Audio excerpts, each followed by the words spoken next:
La ley de Dios. ¿Cuál es la función de la ley de Dios en el pacto? La ley del pacto es el tema de hoy. Queremos darles una bienvenida cordial a cada uno de ustedes que nos siguen a través de la Radio Nuevo Tiempo, que nos miran a través de algunas redes sociales. Queremos invitarles a quedarse estos momentos con nosotros para estudiar este importante tema bíblico.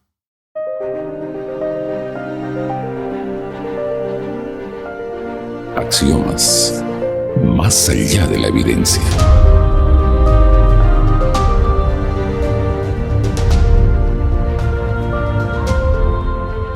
Bienvenidos, queridos amigos, a nuestro espacio de estudio de la Biblia. Estamos en un tema general que tiene que ver con las promesas, el eterno pacto de Dios. Estamos usando varios ejemplos, ilustraciones de cómo Dios fue haciendo pactos para mostrarnos que Dios siempre ha estado buscando al ser humano. El tema de hoy es la ley del pacto.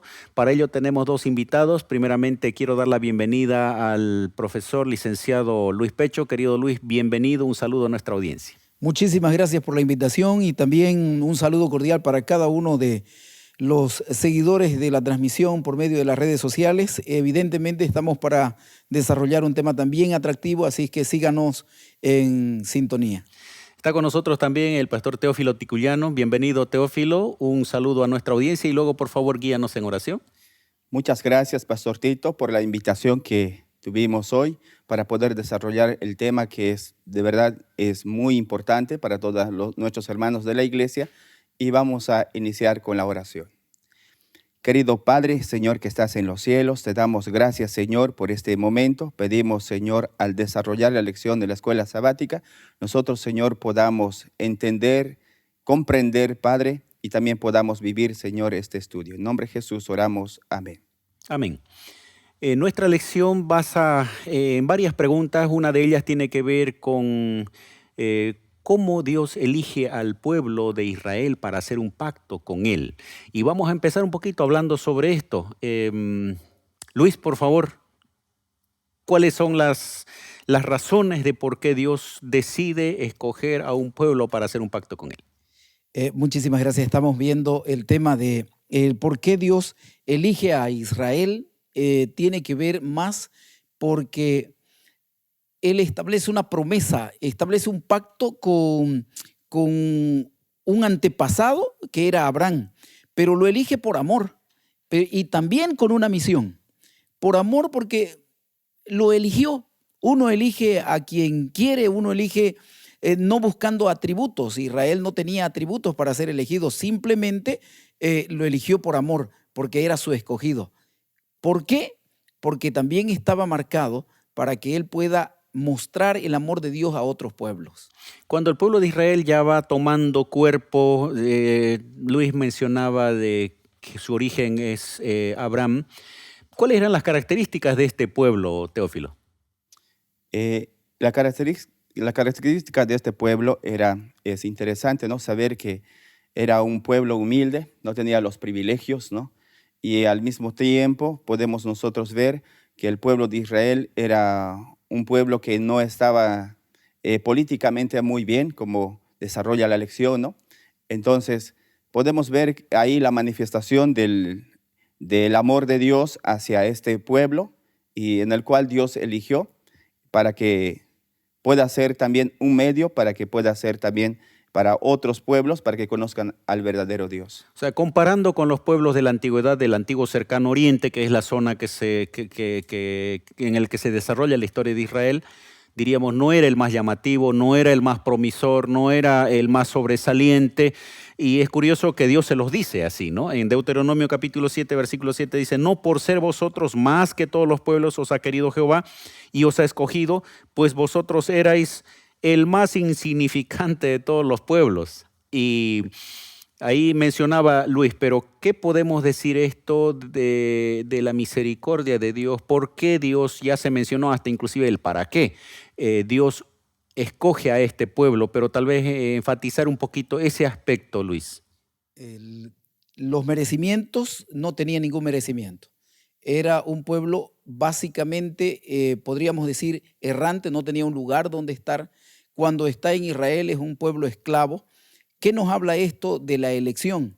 que Dios no escoge porque una persona sea, hablando ya de personas, sea estable. En el caso, por ejemplo, del pueblo de Israel, no era una nación estable. Sin embargo, Dios la escoge de repente y hasta por ser la más débil, porque Él en esa debilidad iba a mostrar su fortaleza, su amor, su misericordia. Se señala justamente aquello, ¿no? Que Dios, por amor, elige a Israel.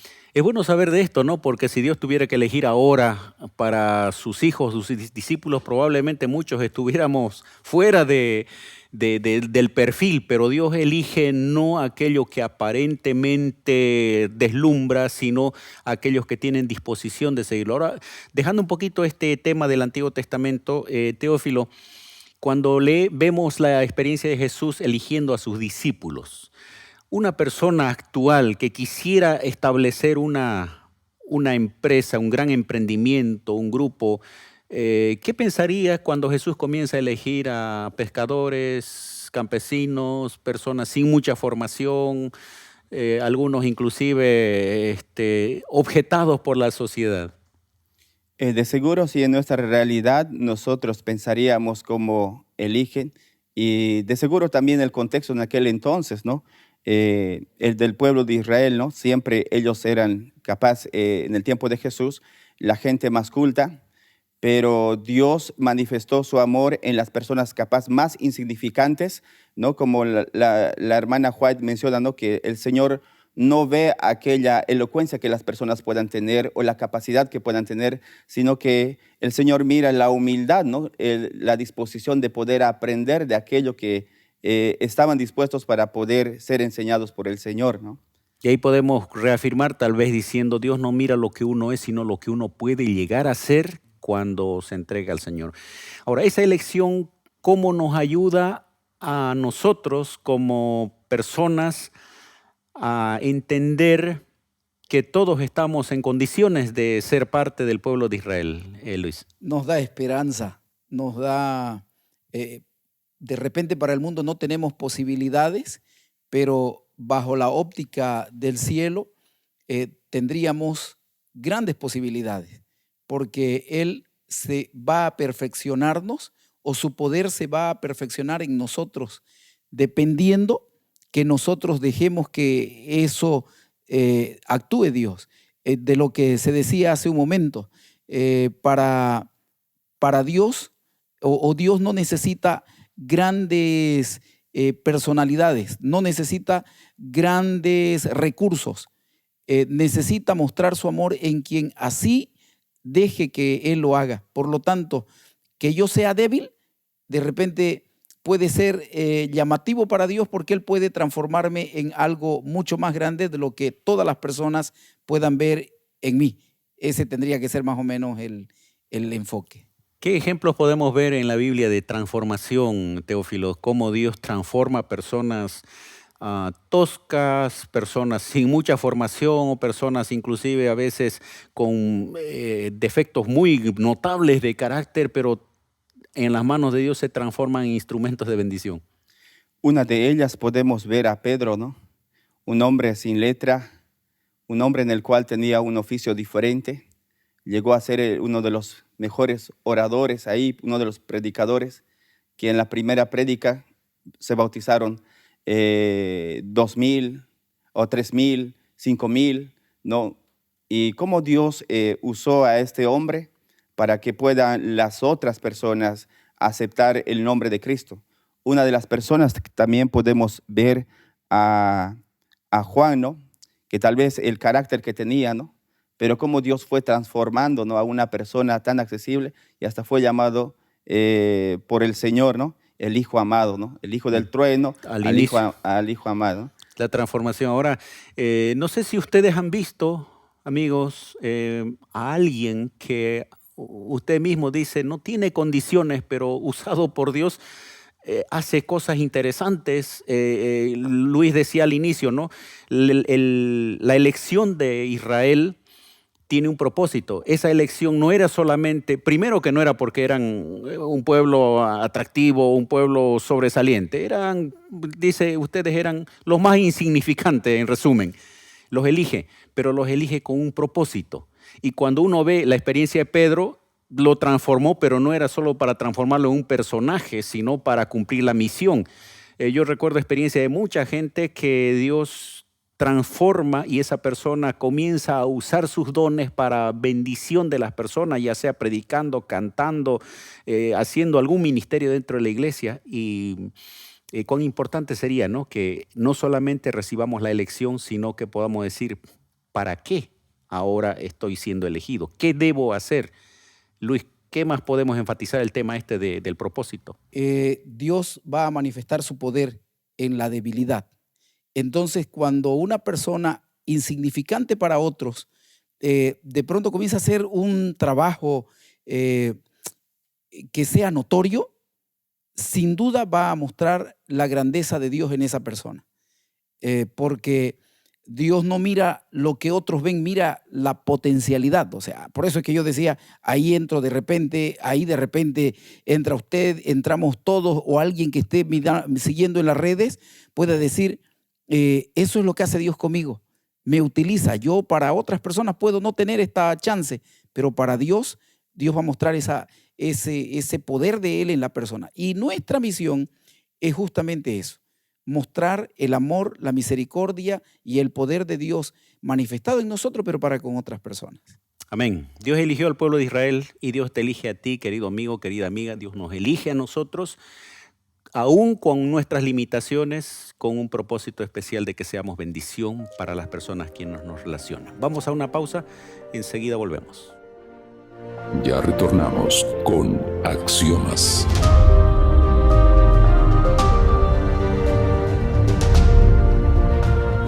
Amigos, estamos de vuelta con nuestro tema. Habíamos hablado de la importancia de la elección que Dios hace del pueblo de Israel, al mismo tiempo comparando lo que continúa haciendo con sus hijos, con un propósito especial. Dios hace un pacto. Ese pacto es presentado en la Biblia como una iniciativa divina.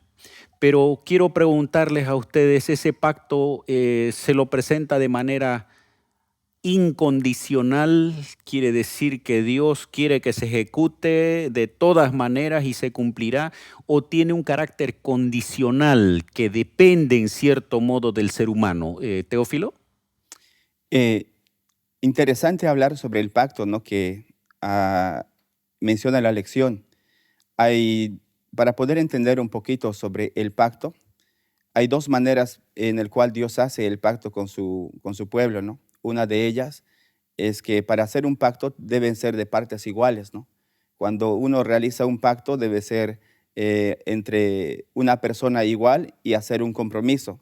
En este caso, Dios hace un pacto con su pueblo, Dios que no es igual al hombre, ¿no?, sino es más superior, pero este pacto lo hace de manera incondicional, ¿no?, pero también ahí manifestando lo que es la ley, ¿no?, y se manifiesta lo que es la gracia, ¿no?, para que el ser humano pueda entender que el pacto no debe ser roto, ¿no?, aquello, ¿no? Entonces, el pacto lo hace Dios de manera incondicional, pero también condicional, ¿no? A ver, vamos a ir ahora a explicar un poquito ese aspecto. Entiendo que incondicional tiene que ver que el ofrecimiento es a todos, pero ¿en qué aspecto tiene que ver con la situación condicional? ¿Tienen que cumplirse algunas condiciones? Ok, sí, yo justamente iba a marcar la primera parte, incondicional, porque es un ofrecimiento para todas las personas, pero condicional porque aquel que quiera entrar en el pacto, entonces sí o sí debe cumplir ciertos requisitos, ciertos mandatos. Podríamos señalar nosotros que para entrar dentro de este pacto debemos seguir ciertos límites, ciertas reglas. Yo leo de repente el Deuteronomios 4:13 y él dice, y él os anunció su pacto, el cual os mandó poner por obra los 10 mandamientos y los escribió en 2 tablas. Pero acá habría que ver, los 10 mandamientos vienen a ser la parte condicional. Y la parte del pacto en sí es el ofrecimiento de parte de Dios. Dios nos ofrece bendiciones, nos ofrece éxito, nos ofrece ponernos sobre las alturas, dice. Pero la parte condicional es si guardas mis mandamientos, si guardas mis estatutos, si guardas mis preceptos. Entonces, por eso es que se convierte en condicional, porque uno de las manifestaciones de Dios en el pacto dice, voy a hacerlos mi especial tesoro, voy a hacerlos mi pueblo, pero para que yo sea parte de un pueblo debo cumplir normas. Y entonces esas normas son las que condicionan el pacto. Ahora, esas condiciones se entiende también de que le dan libertad al ser humano a decidir, aceptar o no aceptar. Y en la Biblia encontramos elementos claros que mencionan, ¿no? De tal manera amó Dios al mundo que ha dado a su Hijo unigénito, pero dice, para que todo aquel que cree tenga vida eterna. Entonces, el elemento condicional tiene que ver en la libertad que Dios le da al ser humano de aceptar o rechazar. Claro, que el ideal sería que todo el ser humano, todos los seres humanos acepten, pero depende justamente de que Él tome la iniciativa. El libre albedrío es darle la oportunidad a decidir. Un Dios de misericordia no estaría satisfecho con una adoración forzada, con un pacto forzado. Ahora, el tema de la obediencia, que queremos tomar un poquito de tiempo allí para explicarlo, Luis ya lo introdujo. ¿Cómo podemos nosotros entender el tema de la obediencia que no llegue a ser una obligación, digamos, obedecer a Dios como una imposición, sino como parte justamente de esa condicionalidad, pero que más bien me lleva a la bendición, Teófilo? Muy bien, la obediencia a lo que Dios manda, ¿no? Es muy importante, ¿no? Cuando cuando Dios hace el pacto con su pueblo, es para que nosotros no podamos pasar por los momentos más difíciles que puede enfrentar, ¿no? Y aquí podemos ver un poquito, ¿no? Hablando sobre el pacto, Dios promete al pueblo de Israel la prosperidad. Ahora, si ellos obedecían, ellos tenían la prosperidad, ¿no? Entonces ahí viene lo que es la decisión del pueblo, ¿no? Si el pueblo tomaba obedecer al Señor, entonces las bendiciones estaban. Aunque Dios no condiciona en ese aspecto, Dios siempre va bendiciendo, ¿no? A todo ser humano, ¿no? La lluvia cae para todos, el sol sale para todos, las bendiciones siempre van a estar. Pero cuando las personas desobedecen, entonces vienen las consecuencias de su propia elección, ¿no? Dios nos ha dado un libre albedrío, sí, ¿no? Dios nos ha dado la libertad para que nosotros podamos tomar la decisión de poder obedecer o no, pero las consecuencias nosotros las asumimos por nuestra desobediencia, ¿no? ¿Qué es primero, la obediencia o la bendición? Primero la bendición, después la obediencia, primero la obediencia, después la bendición, Luis. La obediencia, la bendición está. La bendición está. Para que yo pueda disfrutar de la bendición, debo ser obediente. O sea, es decir, por ejemplo, y estamos hablando de la instrucción, de la ley como instrucción.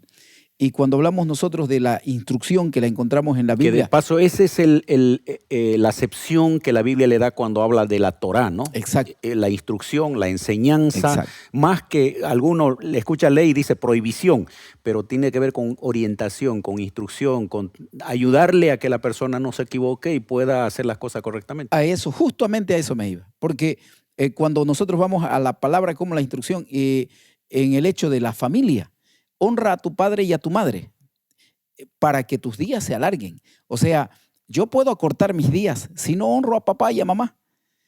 En cuanto a la alimentación, no comas este alimento porque te va a hacer daño.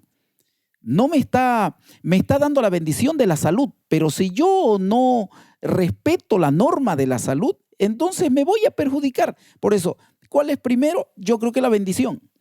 Yo agarro la bendición respetando la norma, respetando el mandato. Y ese respetar le va a traer mayores bendiciones todavía. El pueblo de Israel tenía no solamente los 10 mandamientos, tenía leyes de convivencia, leyes de salud, leyes civiles. Inclusive la iglesia adventista recupera todas esas cosas que se habían dejado de lado, como que el Antiguo Testamento ya no tiene importancia y que solo el Nuevo Testamento, pero hay principios claves de estilo de vida inclusive que Dios quería, no solo para el pueblo de Israel, sino para toda la humanidad. Y recupera eso y tiene principios claros en relación al cuidado de la salud. Lo importante es que nosotros tomemos esos elementos no como elementos solamente de cumplir de manera legalista, sino como maneras de fortalecer la bendición que ya Dios nos da, pero a medida que vamos aplicando, vamos a, por supuesto, gozar mayormente de esas bendiciones, ¿no? ¿Qué dice Teófilo? Es verdad, las bendiciones de Dios siempre están, ¿no? Pero depende de nosotros, ¿no? Obedecerla a aquello para que nosotros podamos disfrutar, ¿no?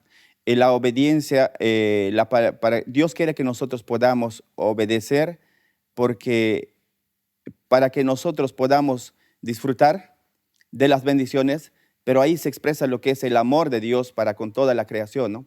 Con todos nosotros, ¿no? Que necesitamos nosotros reconocer que si Dios nos manda a que una cosa nosotros obedezcamos, entonces es para que nosotros podamos reconocer también cuán grande es el amor de Dios, ¿no? Queridos amigos, estamos ya en al final de nuestro estudio. Hemos visto la importancia de la elección de Israel, de Dios a un pueblo, Israel, no por las características que él tenía, sino por la misericordia de Dios. Lo mismo sucede con nosotros, y dentro de aquello hay la parte condicional que tiene que ver con aceptar, decidir, aceptar o rechazar. Pero también está el elemento de la obediencia como un asunto importante de nuestra aceptación y de confianza en Dios. Vamos a una pausa y volvemos para la conclusión. Ya retornamos con Axiomas.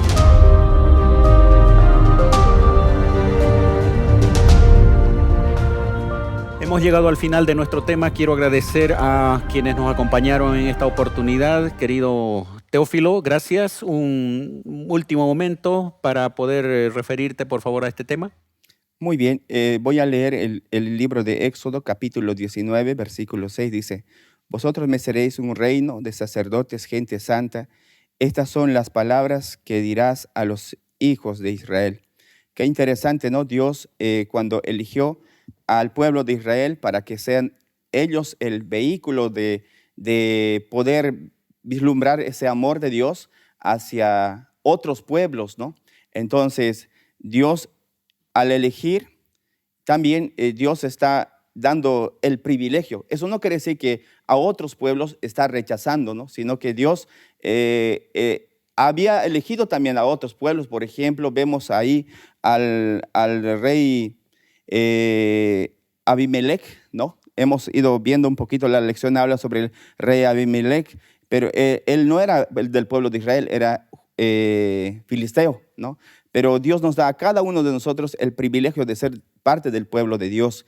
Pero para eso nosotros también debemos ser obedientes. Para eso Dios colocó también la ley de Dios, y que es una expresión de amor de Dios para con toda la humanidad. Y Dios quiere establecer el pacto, ¿no? El pacto con cada uno de nosotros para que podamos nosotros verdaderamente ser fieles en todo lo que nosotros prometemos y hacemos con el Señor.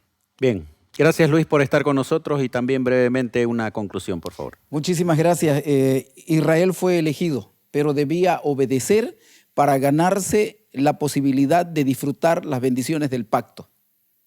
Nosotros también somos elegidos, pero debemos obedecer para ganarnos las bendiciones del pacto. Yo invito para que quienes nos siguen en las redes consideren que Dios nos ha elegido para que podamos disfrutar, pero nosotros elegimos obedecer.